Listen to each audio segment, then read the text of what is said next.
Assalamualaikum warahmatullahi wabarakatuh. Welcome back to Amiras Channel.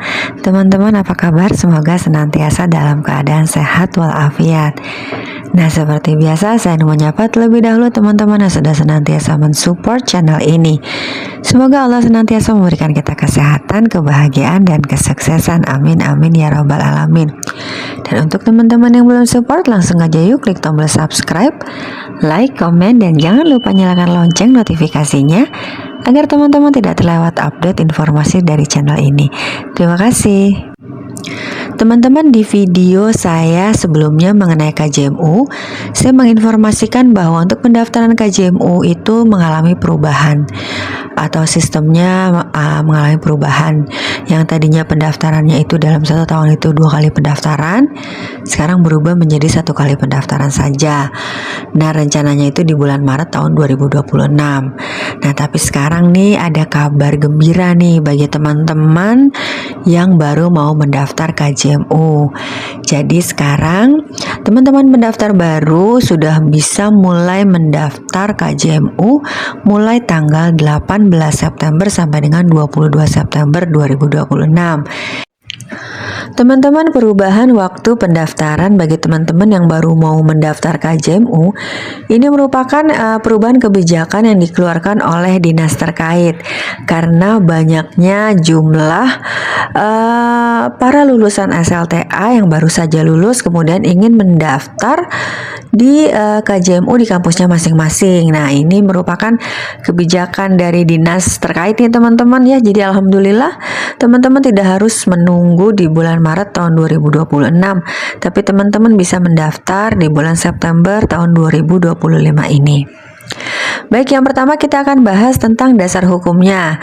Dasar hukumnya itu Pergub nomor 101 tahun 2021 tentang perubahan kedua atas Pergub nomor 97 tahun 2019 tentang bantuan biaya peningkatan mutu pendidikan bagi mahasiswa dari keluarga tidak mampu. Dan untuk besaran bantuannya masih sama ya, yaitu 9 juta per semester. Jadi kalau misalnya teman-teman itu uang kuliahnya itu misalnya 11 juta, maka yang 2 juta harus teman-teman bayarkan secara mandiri.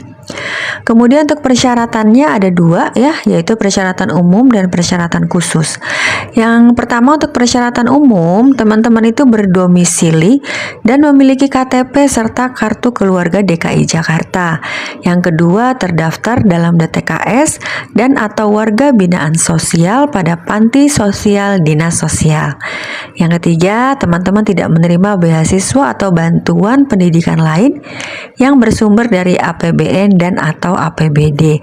Jadi kalau misalnya teman-teman itu sudah dinyatakan sebagai penerima KIP, maka teman-teman tidak bisa lagi mendaftar KJMU. Jadi salah satunya saja teman-teman. Kemudian untuk persyaratan khususnya ya, yang ada 2 nih. Yang pertama bagi calon mahasiswa. Yang pertama dinyatakan lulus dari pendidikan menengah pada satuan pendidikan negeri atau swasta di DKI Jakarta paling lama 3 tahun sebelumnya. Yang kedua dinyatakan lulus pada perguruan tinggi negeri jalur reguler di bawah naungan Kemendikbudristek dan Kemenak. Dan yang ketiga dinyatakan lulus pada perguruan tinggi swasta jalur reguler terakreditasi A atau unggul dan program studi terakreditasi A atau unggul di DKI Jakarta. Jadi kampusnya dan jurusan yang teman-teman pilih itu akreditasinya harus A. Kalau misalnya B ke bawah itu tidak bisa untuk mendaftar KJMU ya bagi teman-teman yang kuliahnya di perguruan tinggi swasta. Kemudian untuk persyaratan khusus bagi teman-teman yang sudah sebagai mahasiswa, yang pertama dinyatakan lulus dari pendidikan menengah pada satuan pendidikan negeri atau swasta di DKI Jakarta paling lama 3 tahun sebelumnya. Yang kedua dinyatakan lulus pada perguruan tinggi negeri jalur reguler di bawah naungan Kemendikbudristek dan Kemenak. Yang ketiga dinyatakan lulus pada PTS jalur reguler terakreditasi A atau unggul dan program studi terakreditasi A atau unggul di DKI Jakarta. Dan yang keempat pengajuan paling lama pada semester 4. Teman-teman, berikut mekanisme pendaftaran KJMU. Yang pertama, pendaftaran KJMU tahap 2 tahun 2025 hanya dibuka bagi pendaftar baru. Pendaftar baru melakukan pendaftaran secara online dan mandiri melalui laman p4op.jakarta.go.id/KJMU. Kelengkapan berkas bagi pendaftar baru dapat diakses melalui laman tiniurl.com/KJMU tahap 2/25. Yang kedua, penerima lanjutan tidak perlu melakukan pendaftaran ulang. Data penerima lanjutan akan langsung masuk ke tahap verifikasi perguruan tinggi. Yang ketiga, bagi penerima KJMU tahap 1 tahun 2025, jenjang S1 yang telah lulus dan akan melanjutkan ke jenjang profesi, silakan mengisi form pada laman tini.cc/profesi KJMU 2025. Jadi teman-teman, pendaftaran atau pemberkasan KJMU ini hanya untuk teman-teman yang baru mau mendaftar KJMU saja ya. Tapi kalau teman-teman yang ketika tahap 1 2025 sudah dinyatakan sebagai penerima KJMU, maka teman-teman tinggal menunggu saja karena data teman-teman itu langsung masuk ke dalam tahap verifikasi perguruan tinggi. Selanjutnya kita akan bahas tentang timeline pendaftaran. Untuk pendaftaran KJMU ya, khusus bagi pendaftar baru, yaitu sudah dimulai hari ini pada tanggal 18 September sampai dengan 22 September 2025. Kemudian pada tanggal 18 sampai 24 September 2025 itu merupakan verifikasi dan unggah SPTJM sekolah. Ya, ini khusus untuk pendaftar baru. Dan dari tanggal 18 sampai 29 September 2025 merupakan verifikasi dan unggah SPTJM perguruan tinggi. Ini untuk pendaftar baru dan penerima lanjutan. Dan di tanggal 30 September sampai dengan 6 Oktober 2025 merupakan verifikasi Dinas Pendidikan. Selanjutnya apa saja nih berkas pendaftarannya? Yang pertama yaitu pendaftar baru melakukan pendaftaran secara online dan mandiri melalui laman p4op.jakarta.go.id/KJMU. Kemudian teman-teman mengunggah kelengkapan dokumen usulan. Yang pertama yaitu surat permohonan kepada gubernur, yang kedua surat keterangan sebagai mahasiswa dari perguruan tinggi, yang ketiga scan kartu keluarga, scan KTP, dan scan KHS khusus bagi mahasiswa di atas semester 1. Jadi kalau teman-teman yang baru di semester 1 ini kan belum punya KHS, jadi KHS-nya tidak usah di scan. Kemudian yang ketiga yaitu unggah surat pernyataan di atas materai yang menyatakan sebagai warga DKI Jakarta dan anggota keluarga dalam satu kartu keluarga tidak ada yang berstatus sebagai ASN ya, PNS atau P3K, TNI atau Polri, anggota MPR RI, DPR RI, DPD, DPRD, anggota DPRD kabupaten atau kota, pegawai tetap BUMN maupun pegawai tetap BUMD. Yang keempat, teman-teman mengunggah surat pernyataan di atas materai yang menyatakan bahwa orang tua atau wali tidak memiliki kendaraan roda 4 atau mobil atau tidak memiliki aset berupa tanah atau bangunan dengan nilai NJOP di atas 1 miliar serta keluarga tidak mengkonsumsi air kemasan bermerek paling sedikit 19 liter.